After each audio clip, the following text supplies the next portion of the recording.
If I can't keep my head held high enough, I'll just be love and watch the smiles come, bring my spirits up. There's some shit I like to fix, but I still know that I'm blessed.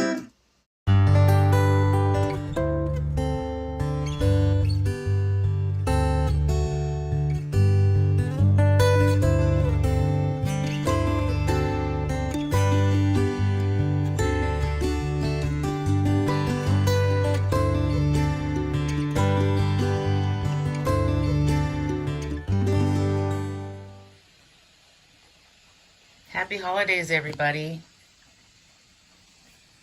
I was going to try something a little different today.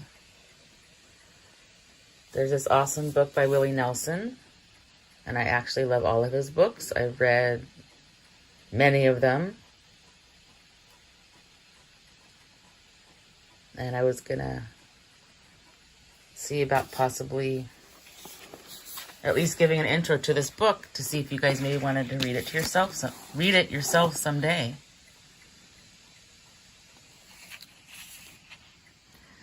It's the early 60s and Willie Nelson is down and out, barely eking out a living as a singer-songwriter. The week before Christmas, he spots a legless man on a cart selling wares in front of Leonard's department store in Fort Worth, Texas. The humble figure by the name of Vernon Clay piques Willie's curiosity, but Vernon is stubbornly private. And despite Willie's charming queries, has no interest in telling his story.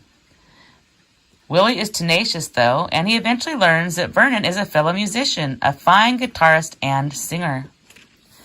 When Vernon disappears, he leaves behind only a diary, which tells an epic tale of life-altering tragedies, broken hearts, and crooked record men. Not to mention back road honky-tonks, down-home cooking, and country songwriting genius. Deeply moved and spurred on by Vernon's pages, Willie aims to give the man one last shot at redemption and a chance to embody the holiday spirit.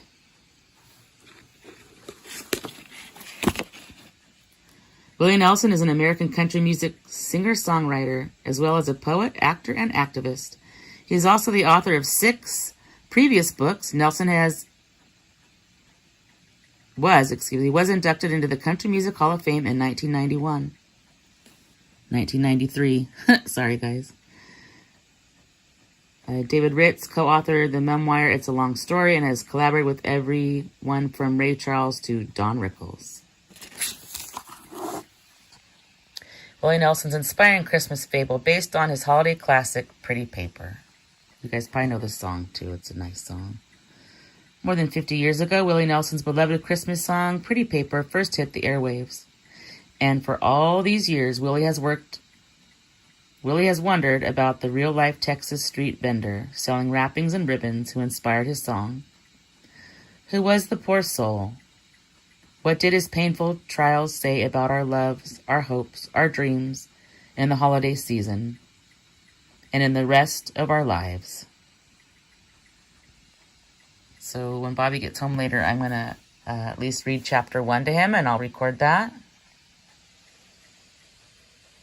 He's been wanting to read the book, and he hasn't had time, and he's so tired when he gets home from work. I told him I'd read to him.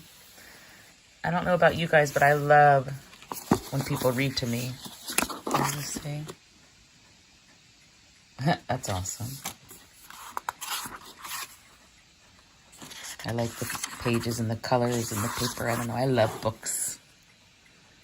These are some of his other books. Okay. I read this one. I read this one. This one. This one. This one. I don't think I've read this last one here, but I've read all those others. There's illustrations in here too, which are awesome. There's Willie. His life story is something else, too. What an inspiring man.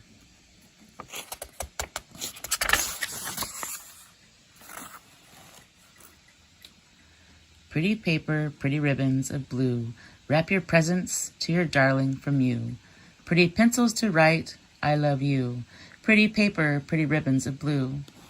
Crowded streets, busy feet, hustle by him. Downtown shoppers, Christmas is nigh. There he sits all alone on the sidewalk, hoping that you won't pass him by. Should you stop? Better not. Much too busy. You're in a hurry. My, how time does fly. In the distance, the ringing of laughter, and in the midst of the laughter he cries, pretty paper, pretty ribbons of blue. Wrap your presents to your darling from you. Pretty pencils to write, I love you. Pretty paper, pretty ribbons of blue. I read it poetically, but I know his song is much better than that. And then it's a chapter book, so chapter 1 is going to be Happy Holidays. So I'll be back with you guys later. Don't forget to stop and smell the flowers and have a beautiful holiday season. Love you. Bye. These are some of the Willie books that I purchased and still have. Some I borrowed from the library and read, and some I read and passed on to other people. But there's his, It's a Long Story of My Life. This is so good. Roll me up and smoke me when I die. Musings from the Road. This is pretty cool. He writes different little tidbits while he's out there. Very interesting. And then this one is Facts of Life and Other Dirty Jokes. It's very funny, and he always puts like awesome like pictures of the family and pictures of the road, and his kids were also part of the band at different times, and you know, his old Air Force pictures. So yeah, these books are awesome. So I'll at least do the intro of the Christmas one, and I mean, if people say that they really love it, I'll even read the books to you guys. So give me feedback. I'll read to you like little kids. Not a problem. All right, we'll be back later. Jeez. Happy Holidays. It was a rough Christmas in a rough town. Back in the early 1960s, Fort Worth was still the Wild West. There was no shortage of honky-tonks. The city was a haven for hustlers who'd mastered the art of living outside the law. Gangsters controlled the bookie joints, the brothels, and most of the night spots. In the midst of all this, I was struggling to get my career off the ground. Actually, career is too fancy of a word. I was just a broke-ass picker looking to make a living making music, running every which way, haunting the beer joints that hid in the shadows of the stockyards, soliciting the club owners who ran the buckets of blood out on Jacksboro Highway. I was getting nowhere fast. I did manage to get a gig DJing on KCNC, but that didn't last. Neither did my half-baked attempts to peddle Kirby vacuum cleaners and Encyclopedia Americanas. Proud to say I was no good at convincing people, especially hardworking people, to buy stuff they didn't need. What I needed was a break. And a break meant a hit song. I didn't care if I sang it or someone else did. If I found a band leader who liked what I'd written, I'd sell my tune for the price of a dinner. That's how desperate I was. Yet in the midst of my desperation, I also saw the others were more desperate than me, which is where this story begins. The week before Christmas, I was determined to get into the holiday spirit. It wasn't easy because my wife was singing the blues about bills we couldn't pay. We were living in a cramped two-bedroom apartment with our 3 little ones. Most nights I was gone looking for places to play my music, and by the time I got home, the kids were up and my wife was off to her waitress job. On this particular morning, 2 days before Christmas, my mother-in-law was good enough to watch the children while I drove downtown for some last-minute shopping, but as luck would have it, my beat-up Ford Fairlane wouldn't start, the battery dead as a doornail, so I caught the bus. I was freezing, the heater on the bus was busted, and my plaid wool jacket, which had seen better days, couldn't keep me warm. But what the hell, I was happy because last night I found a bar room, Big Bill's on Main Street near the slaughterhouses, where I could sing some of my songs. Folks liked what they heard, and I wound up with $25 worth of tips in my pocket, a minor miracle. It was just the sort of encouragement that I needed to keep going, so today I wasn't bothered by the gray sky. Last night's tips told me that beyond the gray, the sun was shining. Besides, cold can be exhilarating.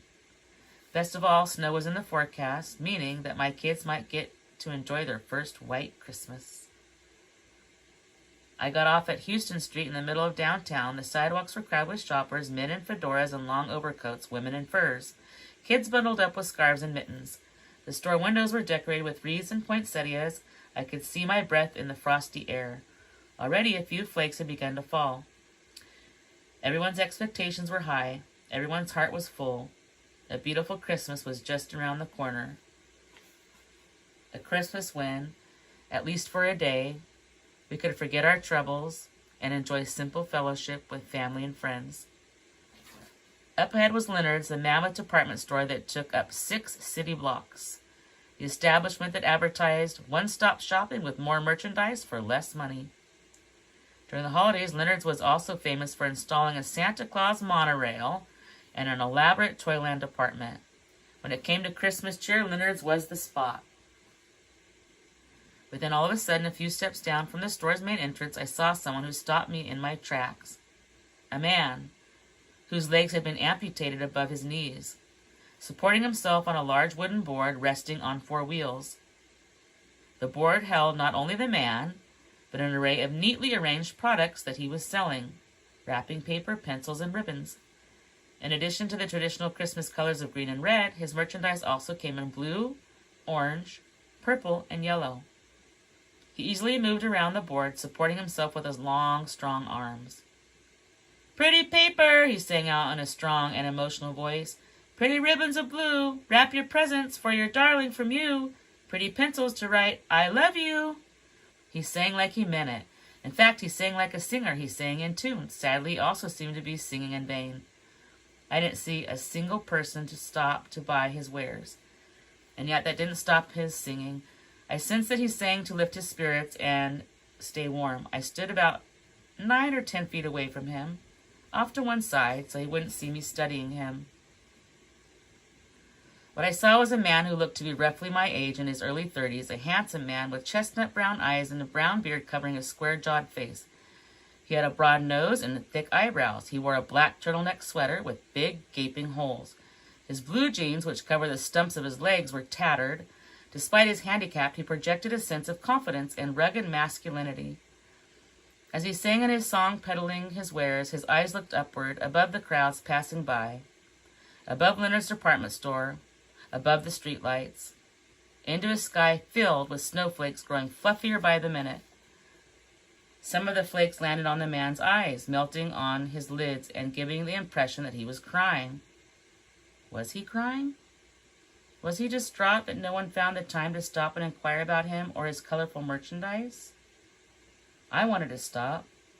I wanted to ask how he came to be doing what he was doing. How had he lost his legs? His deep brown eyes, wet with snow, suggested some story, but like the others, I did not stop. The Christmas rush was on, and even though I was in no rush at all, I picked up the rhythm of the downtown shoppers. I hurried along. I left the man on the rolling wooden board and rushed into the store. I bought perfume for my wife, candy for my mother-in-law, a model train for my son, and dolls for my girls. When the sales clerk asked if I wanted them gift-wrapped without thinking, I said, "Yes, please." But then I changed my mind. I thought of the man selling pretty paper. I wasn't much of a wrapper, but I could figure it out. This guy deserved a break, and buying his goods seemed like the right thing to do. After all, it was Christmas. So with my unwrapped gifts, I left Leonard's. Now the snow was coming down hard, a rare event in this part of Texas. The wind was kicking up a storm. The temperatures had dipped down into single digits. It was hard to see, hard to walk against the howling wind. Folks were hanging on light poles and on the sides of buildings looking around. I couldn't see my man. Where had he gone? Maybe he'd moved on. Battling the winds, I circled all the way around Leonard's enormous complex. I went up and down the blocks 2 or 3 or 4 times. Something told me I had to find him, but by now I was walking through a virtual blizzard.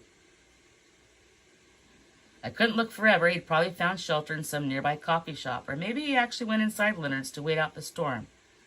So I re-entered the store, where for the next 20 minutes I looked from one end to the other, but he was nowhere to be found. I gave up the search, feeling a little guilty. I went to the clerks who had sold me my gifts and asked that they be wrapped. I was instructed to go to the third floor gift wrap department. After waiting in line for 20 minutes, I asked the gift wrapper, a hefty, middle-aged woman wearing a Santa cap, if she knew about the man who sold pretty paper, pencils, and ribbons on the street outside the store. "Oh, that bum," she said condescendingly. "He's nothing but a nuisance." "He didn't seem like a bum," I said. "He sounded like a singer." Busy making bows on the packages containing my daughter's dolls, the wrapper didn't respond. I'm not sure she heard what I said, or if she had, she didn't think it was worth a reply. I took the presents and, still looking for the man as I headed for the exit, left Leonard's. Outside, the weather had worsened. With a shopping bag in each hand, I was barely able to fight my way through the wind to the bus stop. Still no peddler in sight. Fortunately, the bus came along in a few minutes. This one was heated, and I took my seat and rode back home.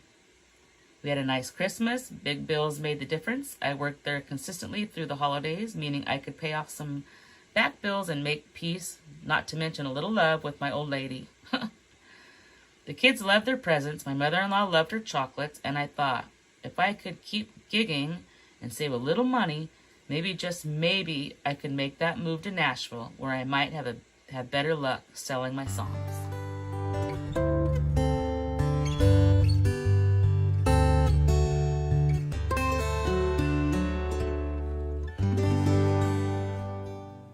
If I can't keep my head held high enough, I'll just speak love and watch the smiles come. Thanks for watching. Bring my spirits up. Don't forget to stop and smell the flowers. There's some shit I like